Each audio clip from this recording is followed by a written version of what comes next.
You know what this is? This is called a stress ball. Or if you're looking it up on Amazon, you actually can search anxiety toy, right? You may have one of these at your office, or you may have a few of these at your house.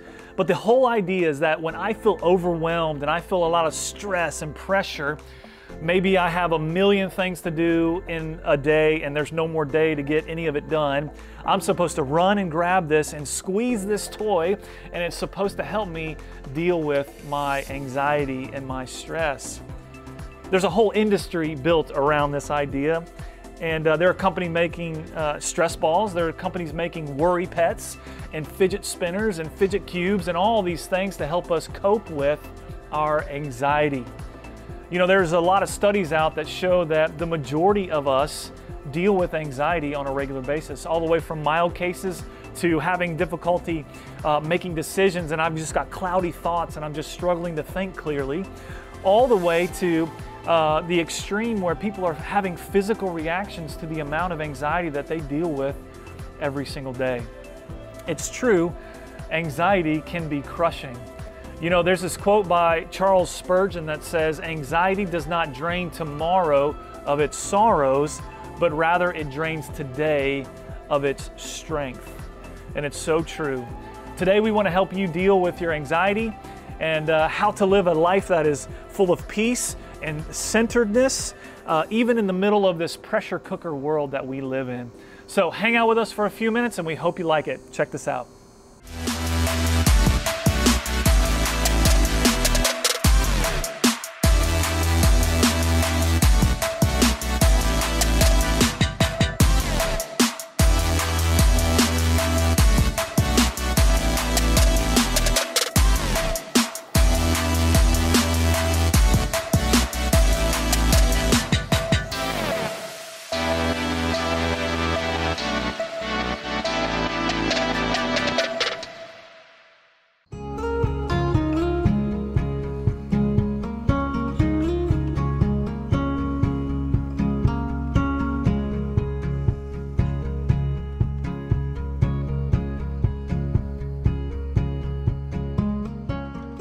You know, you might not think it to look at me, but my wife Lori and I turned into art geeks 7 or 8 years ago, and we love looking at art, and especially Renaissance art, a lot of Impressionism. And so we had the opportunity last year, before COVID hit, we had the opportunity to go to Italy for 10 or 12 days. We'd been there before, and so we were going back, and this time we were going to Florence, which is sort of the capital of the Renaissance. And so we really were excited about going there and seeing some of the works of Michelangelo. And I know you're thinking, man, that is the geekiest, nerdiest thing I've ever heard in my life. I know, that's what I thought too. But you know, the thing is these Renaissance artists were sort of the creative arts department for the church and for the world at that point. And so they were kind of illustrating what was going on in the world because there was no photography.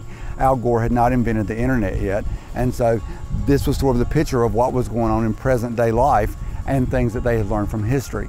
And it turns out Michelangelo, absolute genius, because Michelangelo, not only a tremendous artist, a painter, a sculptor, but also an architect. I mean, incredible, incredible talent.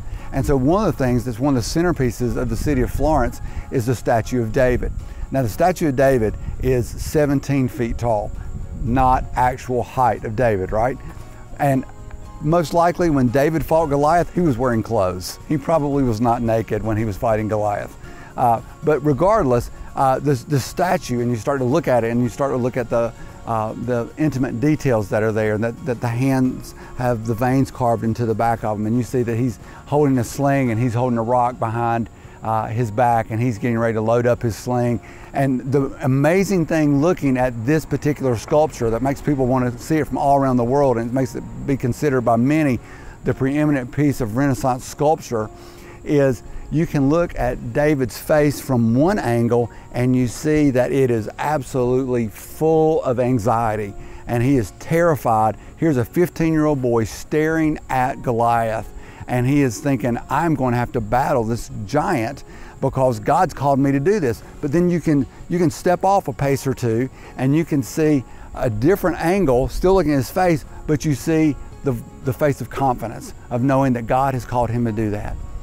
And I was amazed looking at that sculpture. And here's the thing, I think that most of us who are Christ followers feel the same way.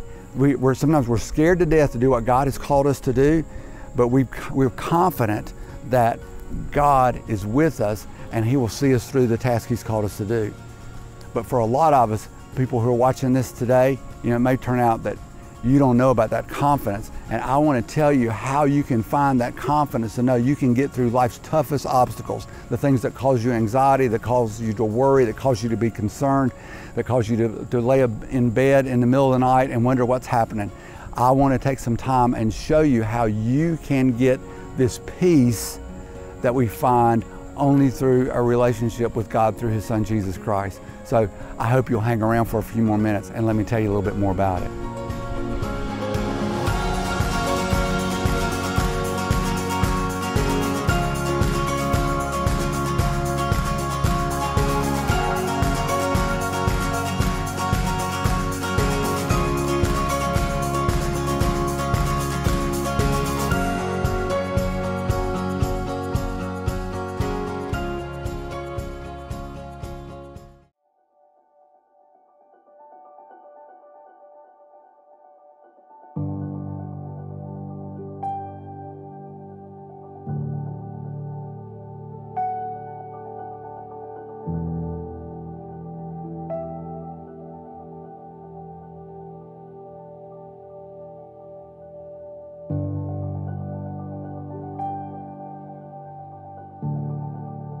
I'm Seth Cagle, and I have struggled with anxiety most of my life.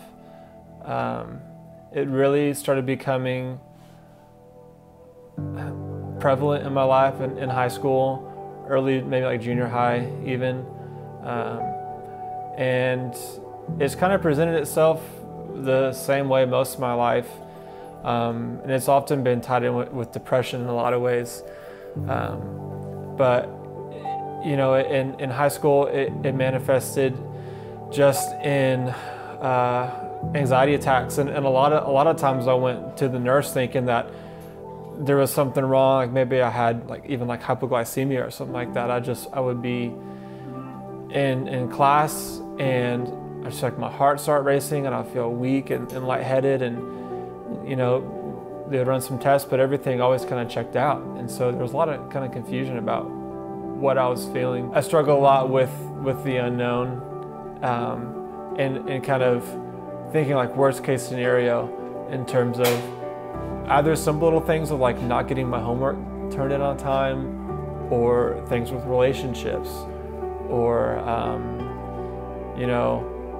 even just struggling with knowing what I was going through and how I was feeling. And it's one of those classic things where my parents would try and ask me, what are you anxious about? And it's I don't know. I'm just anxious. This just seems to be a default setting. And through the years, I've tried counseling.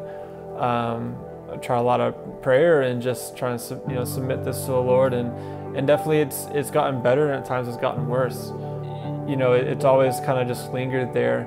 And then as I went to college, I think it kind of still manifested in a lot of control, just with the stress of classes, and I think everyone in college has some level of anxiety and just fear of bad grades, or what they're doing with their life, or are they going to get married? All these kind of things that are just that kind of cause you to be tense and worry about the future in general. But it's one of those things where anxiety is so heavy that I'm afraid to even do something or start something, or call a friend, or go out and hang out with friends, because I don't know how to even start. I don't know how to get to that place. God's kind of moved me around a lot in the last several years, between growing up in Texas and going to school in Arkansas, and then moving to Charlotte for a bit, and then down here, a few moves, to places where I knew nobody. And I think it's interesting that in the middle of struggling with anxiety, He's given me this journey that's caused me to really have to trust Him and rely on Him, because there is a lot of unknown. I think I've learned to be more vulnerable and open, one with God and also just with other people, and kind of saying like, hey, it's good to trust other people. It's good to share this,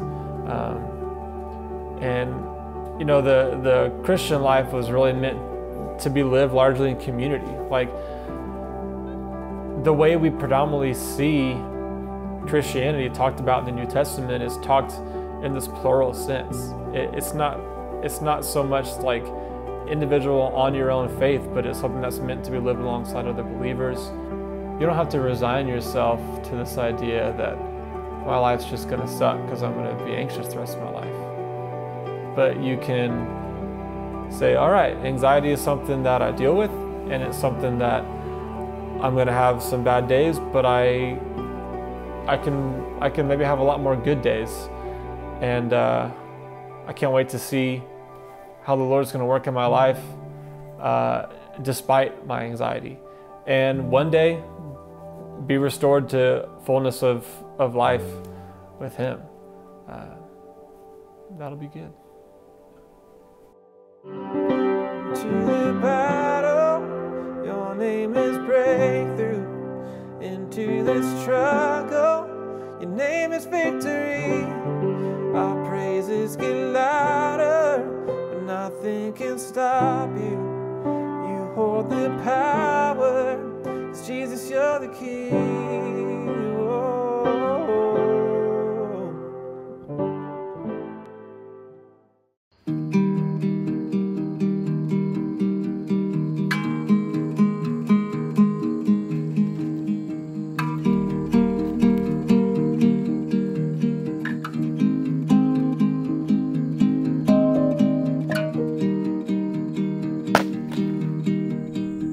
You know what makes me anxious? Men talking to me with axes in their hands. But I think that makes everybody a little anxious, right?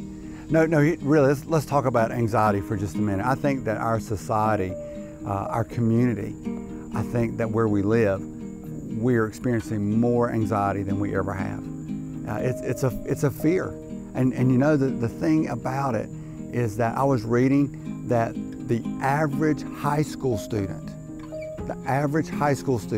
has as much anxiety, and this was in 2019, not 2020 with everything else that's been going on, but the average high school student in 2019 had the same amount of anxiety in their life on a measurable scale as the typical psychiatric patient had in the 1960s. Wow. I mean, think about for all the pressures that we have put on ourselves. One of the things that happens is that trickles down to our kids. And who wants to pass on something like that to our kids? So you know what we need to do? We've got to figure out how we can deal with the anxiety that we're struggling with, how we can find the peace that we've got, because all of us want our kids to have a better life than we've had, right? And what if you've got little kids? What if your kids are 3, 4, 5, 6 years old and they are growing up in a culture of anxiety? So for their benefit, even if you don't consider it something important for you, we've got to do something about it. You know, anxiety is an emotion about a present fear. It's something that grabs us and shakes us. And here's the thing, anxiety is this cycle, and it gets going and going and going. And once it gets started, it's hard to stop. You know, I have a friend who says that it's a little bit like a rocking chair. A whole lot of motion, but you're not going anywhere. You know, your body starts shaking, your heart starts palpitating sometimes. Sometimes you feel like your heart's about to beat out of your chest, and then you take your pulse and like, oh, well, no, my pulse is normal. But it just feels like your heart is beating out of your chest. And it's, you just can't stop thinking about it, and you try something to stop thinking about it, and then you're thinking about it again, and it goes and it goes and it goes, and it's so impossible to deal with, and we struggle with this, right? Because it's kind of like somebody said, well, give it some time, and we're no good giving it some time, because we just think about it more and it gets worse. And you know, we don't even understand what give it some time is anyway, because we're the people who go and buy Hot Pockets, right? And we put them in the microwave, and we say, and we cook them in the microwave. We open the door, and we immediately take it out and take a bite out of it and burn our tongues because we can't even wait to eat the nasty Hot Pocket, right? So here's the thing, we've got to do more than just say, give it some time. What we've got to do is we've got to figure out how do we overcome the anxiety that we're allowing to build up, because it's not just something to trouble us, it hurts us and it hinders us from being the people that we could be. So what are you holding on to? What are the things that you're concerned about? What are the things that maybe you are stacking up like pieces of firewood? You know, maybe it's the fear of taking care of your parents in the future. Maybe you're concerned about how you'll pay for your kids to go to college. Maybe you're concerned about how are you going to pay the bills next month. Maybe it's, hey, I got to have a hard conversation with somebody who works with me next week. Maybe you're concerned about going back to the office, or you're about going back to school. Maybe it's you got the SAT coming up in a couple weeks, or the ACT, and you're like, well, if I can't take this test, how am I going to get into college in the first place? They've got to let me in. Maybe the thing that you're worrying about is something just completely different. Maybe it's something to do with your family. Maybe it's something to do, a struggle with your marriage, or maybe your car started making a funny noise on the way home and you're like, am I imagining that, or is that really something that's happening? So one thing after another just keeps stacking up and stacking up and stacking up, and it gets to be overwhelming at times, and we say, I've got so much stuff going on in my life, I don't even feel like I can survive right now. And so we get nervous about the size of the pile, and is it going to fall over, and who's going to keep this thing from turning into a mess and some giant Jenga pile in my life? How do we take care of that? Because I think everybody's got just a little bit of anxiety, but sometimes we pile on one thing after another, after another, after another. Hey everyone, thank you so much for spending a few minutes with us today, checking out this Mosaic episode on anxiety. I know it's going to help a lot of people. It's already helped me, and I'm excited for the rest of this episode. But before we move on, I'd love for you to take a moment, grab your cell phone, and text the word CONNECT to 770-800-8622, and just let us know that you're watching these episodes and how they're impacting your life. And we actually have a small gift for you for texting the word in and taking a few minutes to do that. And it would be our pleasure to send you something. Again, text the word CONNECT to 770-800-8622. And as always, man, we are on Facebook, Instagram, and Twitter. And would love for you to check out all those accounts as well. If you're not following us, give us a follow and post a comment and let us know that, hey, I'm watching Mosaic. That would be awesome, just to learn a little bit more about who's checking us out and who's hanging out with us. So anyways, without further ado, let's carry on with this topic of anxiety.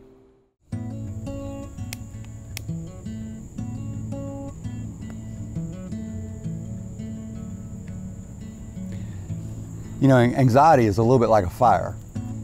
And I think all of us have a little bit of anxiety all the time, and I'm not even sure that that's unhealthy. The thing is when it starts getting out of control. You know, when it's just little, what happens is like, hey, I got this. But if you've ever struggled with anxiety, and somebody will come up to you and they say, hey, you know what you should do? You should just stop.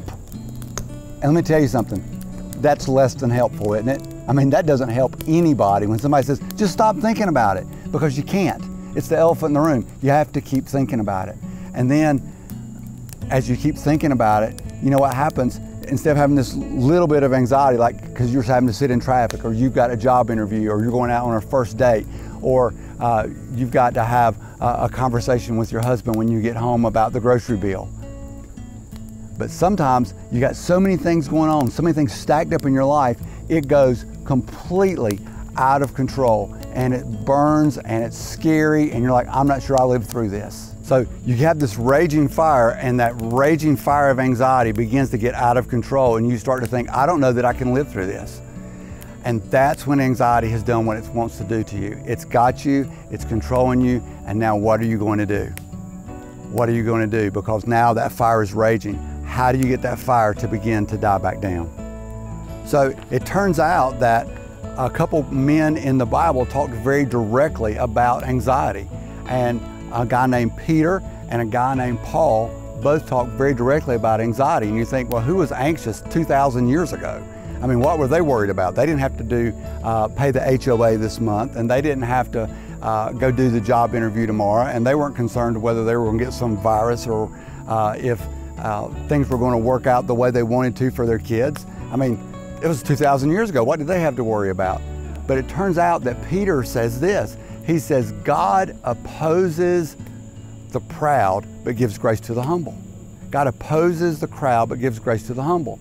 So last week when we talked about that the way that we overcome fear is by love, and ordinarily we don't think about love when we're talking about fear. Well, in the same way, ordinarily when you talk about anxiety, you don't ordinarily think about being humble.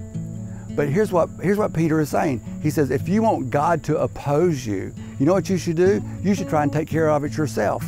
And when you're anxious and more anxious and more anxious and more anxious, what happens is that you're taking control of the situation yourself and saying, God, I don't need your help. You're being a very proud person. So why is God going to help you? Because the Bible says when you're being proud and you think you can take care of it yourself, he says, I'm not going to help you. But he says, if you will be humble and say, God, would you help me? That's when God steps in. So it's not about being proud and saying, I can do this, I can handle this, I can fight through this anxiety, but it's saying, God, I can't do this, I'm dependent on you, I need you to help me. And so it turns out the Apostle Paul, in his letter to the Philippians in chapter 4, he also has some advice that speaks very directly to anxiety. And this is what he says. He says, do not be anxious about anything, but by prayer and supplication with thanksgiving, let your requests be made known to God. So he doesn't say, hey, look, just forget about it and pretend it never happened. He said, here's how you get rid of anxiety. He says, be anxious for nothing, but by prayer and supplication. So you say, God, I can't do this. I need to talk about this with you. And when you begin to pray, you begin to release that and you say, hey, this is not what it used to be. And so what happens is, even though your anxiety may get all goofy up a little bit, you know what? It's starting to go down. It's not as strong as it was. And then what does he say next? He says that we do this with thanksgiving, let your requests be made known to God. So what happens as you are feeling anxious, here's what you do. You change the rules and you start saying, I'm going to be thankful for what God has done for me. God, thank you for my home. Thank you for my family. Thank you for my friends that love me. Thank you that I have a job. Thank you that the car runs. Thank you that I have some clothes to wear. Thank you that we had some food to eat today. And you just start thanking him, and what happens is your mind begins to change. And he says, if you will do this, and if you'll begin to thank God for the things that you have, then your fear of what's going on in the present begins to dissipate. It's just that simple. And as you do this, the fire of anxiety keeps dying down. It keeps dying down. And then he says, and the peace of God, which surpasses all understanding, will guard your hearts and your minds in Christ Jesus. It's just that simple. He says that God will guard our hearts and minds. He'll take care of this.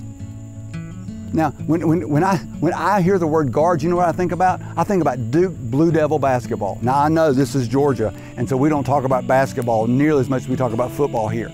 But I think about the Duke Blue Devils. And if you ever watched them play basketball, and when things are getting serious and they're going to pick up people full court, what do those guys do? They back up, they spread out a little bit, and they take their hands and they start slapping the floor. In other words, like, hey, you're not coming past me. And that's the vision, the image that I have in my mind, thinking about what God does for me. He says, listen, I will give you peace like you've never had before. And once you have it one time, you can't wait to have it again. He says, but I'll give you peace like you've never had before, like nobody can even explain. And I will guard your heart so you're not going to be fearful and emotional and worried and fretful.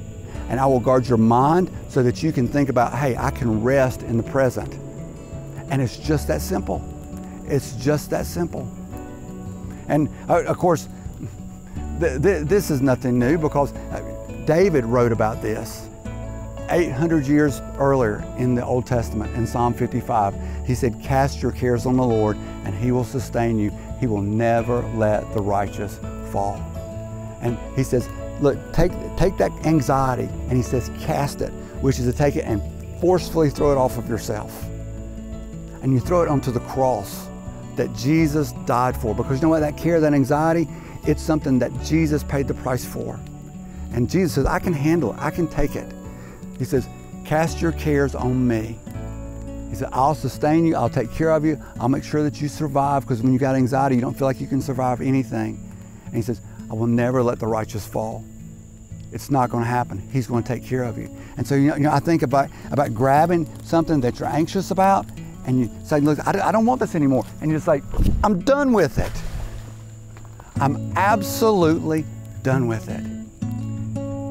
And so when you've got that giant of anxiety facing you, you know what you can do? You can say, hey, giant,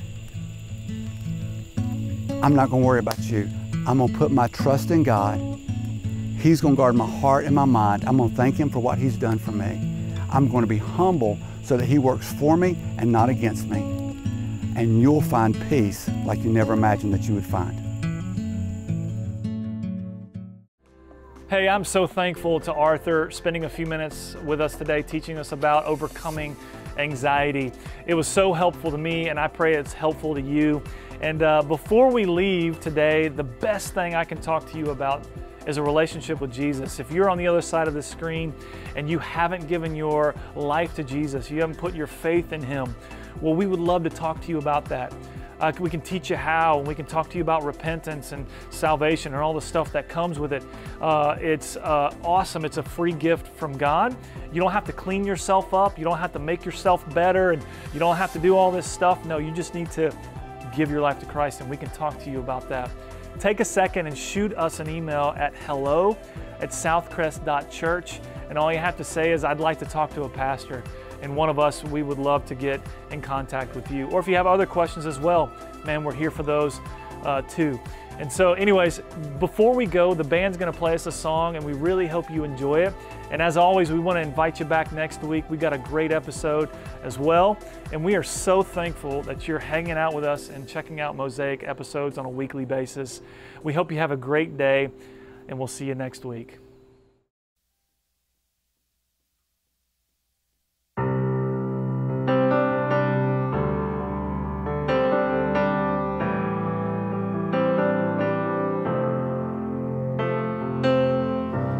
I've carried a burden for too long on my own.